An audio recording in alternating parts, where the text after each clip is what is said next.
mga kabukid. Ayan, magbibigay lang ako ng konting tips tungkol sa kambing kasi etong kambing natin, 'di ba? Pagka kayo may mga alagang kambing, hindi maiwasan na magkakaroon sila ng bloated na tiyan, ano bang tawag doon? Basta yung parang kinakabagan.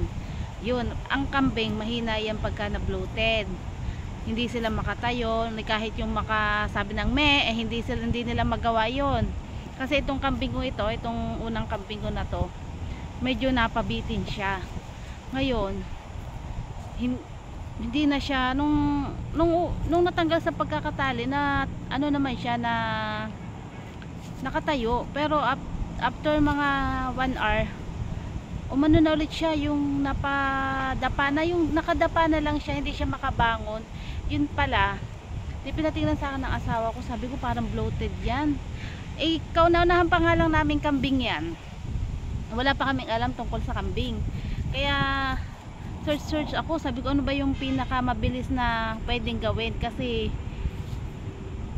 kailangan na naming ma-solve yung problema namin dun sa kambing, kasi nga baka mamatay. Gawa ng ano na siya alam mo para siyang palaka na nakadapa, ganun ang itsura ng kambing namin na iyan. At saka buntis pa siya noon. Di buti na lang nakapag-search din ako dito sa YouTube, nako salamat talaga sa kanya.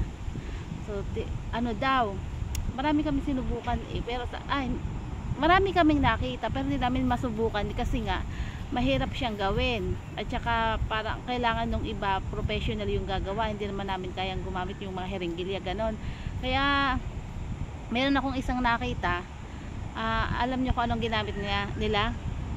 Sprite lang talaga yung yung pinainom nila doon sa kambing. Sa pabili ko asawa ko ng Sprite kasi malayo nga to sa nasa bukid kami pinabili ko siya, tapos pinainom namin isang Sprite na yung mismo, kalahati lang muna nun yung pinainom namin, tapos after 30 minutes saka namin pinainom ulit yung kalahati. Talagang ang bilis ng pagbabago, para 3 days namin pinainom siya ng Sprite. Ayun, sana naging okay na siya. Kaya lang medyo ang naging problema lang sa kanya, hindi ko alam, siguro gawa ng pagkakabitin sa kanya, yung parang yung baliling nakaganon siya, nakaganon.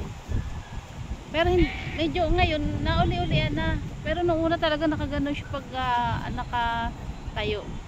Pero ayun, sa awa ng Diyos. Kaya ngayon kung kayo may magkaka-bloated na kambing, ito naman pinaka mabilisang remedy lamang naman, subukan nyo, Sprite lang po.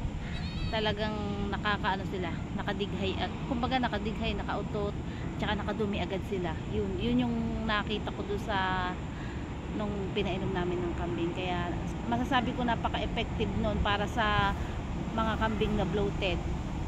Yun lang, bye.